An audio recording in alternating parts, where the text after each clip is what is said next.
उत्तर प्रदेश की जनता होगी खुशहाल, तभी बदलेंगे उत्तर प्रदेश के सूरत हाल। इसी बात को लेकर हम जनता के बीच में जाएंगे और मेरा विश्वास है जून से जो यात्रा जो है चिंतन शिविर के बाद पार्टी तय करेगी, उस यात्रा के जरिए हम अपने विषयों को, मुद्दों को घर घर लेके जाएंगे। पूरे यूपी में हर विधानसभा में चुनाव लड़ने जा रहे हैं आप?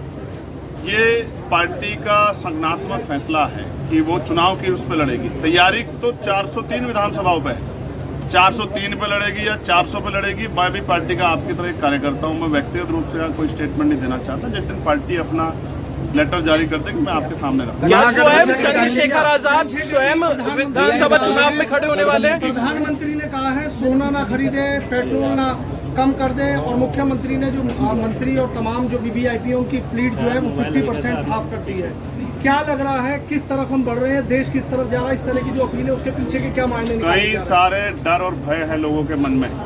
किसी को लगता है कि बैंकों का प्राइवेटाइजेशन भी हो सकता है इसकी आड़ में।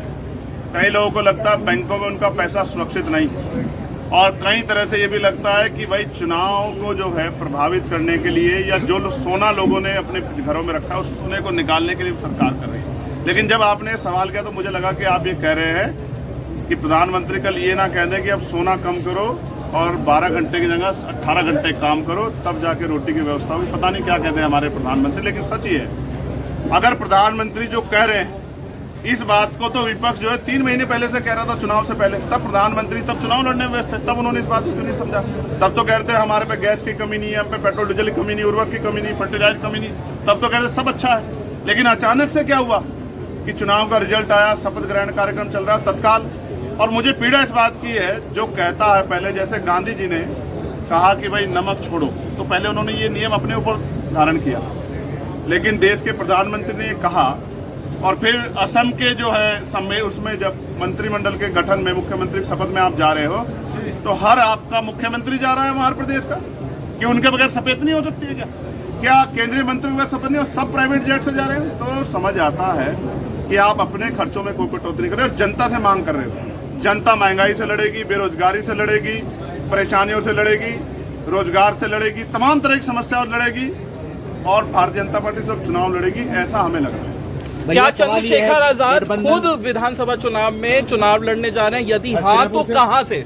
अगर ये मेरा फैसला व्यक्तिगत होता और मैं व्यक्तिगत फैसला लेता तो मैं आज ही आपको बता देता। पार्टी का जो आदेश होगा मैं उसका सम्मान करूंगा। पार्टी कहेगी तो लड़ूंगा, पार्टी मना करेगी तो नहीं लड़ूंगा। पार्टी जहां से कहेगी वहां लड़ूंगा, अगर मेरठ से कहेगी तो मेरठ से लड़ूंगा, पार्टी अगर मना करेगी तो नहीं लड़ूंगा।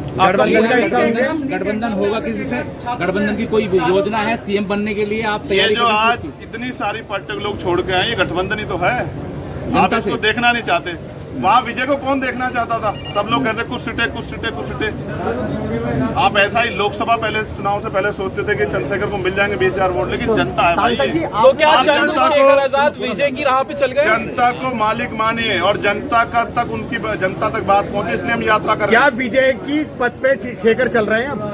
मैं तो जनता की जो समस्या है उनको, क्योंकि मैं पास संगठन में जानता हूँ उनकी समस्या का हल करने के लिए संघर्ष कर रहा हूँ। रही बात नीट की, नीट पहली बार नीट का पेपर लीक नहीं हुआ है, और उत्तर प्रदेश में तो कोई ऐसा पेपर जो लीक नहीं हुआ। और ये सरकार है जो कहती है कानून व्यवस्था के बड़े बड़े दावे करती है, ये पेपर नहीं संभाल पा रही। और माफियाओं में किसका नाम आ रहा है? पेपर माफिया, सत्ता से जुड़े लोगों का। मैं तो कहता हूं एनएसए लगनी चाहिए, सख्त कार्रवाई उनसे, इनकी संपत्ति जब्त करनी चाहिए जो पेपर माफिया है, क्योंकि ये 22 लाख बच्चों के भविष्य का खिलवाड़ नहीं कर सकते। मैं कहना चाहता हूँ ये बहुत पीड़ा का समय, लोगों ने अपने पेट काट काट के अपने बच्चों को पढ़ाया है, आज उनके सपनों को कुचला गया है सरकार की लापरवाही के द्वारा।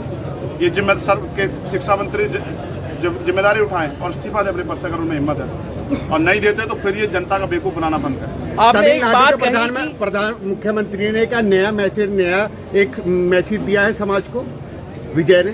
तमिलनाडु की बात करने की बजाय अगर हम उत्तर प्रदेश के मुख्यमंत्री से पूछें कि उत्तर प्रदेश के किसानों का क्या होगा, उत्तर प्रदेश के किसान और जो बिजली की मार इन पे पड़ रही है, आपने वादा किया था किसानों की आय दुगनी कर देंगे और बिजली जो है वो आधे दामों में मिलेगी, इनका बिजली का बिल माफ होगा, इनका खर्च कर दिया गया माफ मुख्यमंत्री?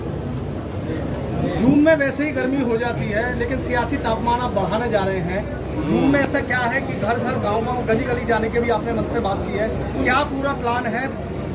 आज तो नहीं बता सकता, आज तो इतना ही कह सकता हूँ कि हम किसान परिवारों के लोग, जून हो या दिसंबर, हमें तो अपना काम करना ही करना है, चाहे सर्दी हो या गर्मी, आंधी हो, तूफान।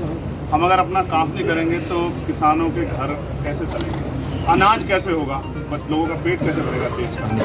हम तो देशभक्त किसान परिवारों से आते हैं, तो संघर्ष के रास्ते पर संघर्ष करेंगे। आपने एक महत्वपूर्ण बात बोली है, आपने एक बड़ी महत्वपूर्ण बात बोली है कि सड़कें सबके लिए समान होंगी।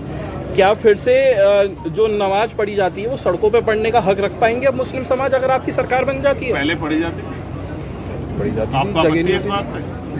आपका आपत्ति? हमें कोई आपत्ति नहीं, तभी तो पूछ रहा हूं। तो नियम सबके लिए बराबर होंगे ना। जब सड़क एक के लिए खुलेगी तो दूसरे को भी अवसर मिलेंगे, वरना सड़क किसी के लिए नहीं खुलेगी। कानून व्यवस्था सबके लिए समान चाहिए। राज्य का कानून धर्म और जाति ना देखे, सबके लिए समान। मैं फिर कह रहा हूँ, यहाँ डॉक्टर बाबा साहब अम्बेडकर की जयंती की परमिशन नहीं मिलती है। मीडिया को पूछना चाहिए उस पर कि 403 करोड़ रुपए की बात कर रहे हैं कि मूर्तियों का हम लोग अनावरण करेंगे। जो मूर्तियां हैं उनको सुरक्षित क्यों नहीं करती सरकार? हम जब काम करेंगे तो हिंदू मुसलमान के एजेंडे को नहीं लागू होने देंगे जनता के बीच में। मैं आपको बताना चाहता हूँ, अगर कोई होगा तो हिंदू भाई उसका खड़े होकर स्वागत करेंगे। मेरी बात को आप याद रखें। 27 में अकेले लड़ेंगे या गठबंधन के साथ ही नजर आएंगे? जनता के साथ लड़ेंगे सनोज भाई, जनता के लिए लड़ेंगे, जनता की आवाज बन के लड़ेंगे और जनता को मुसीबत से निकालने के लिए लड़ेंगे। भैया, ये जो प्रतीक अभी यादव की शुरुआत संदिग्ध आपने परिस्थितियों में समाजवादी मृत्यु हुई पार्टी है, में जो लोगों को तोड़ने का काम किया, जो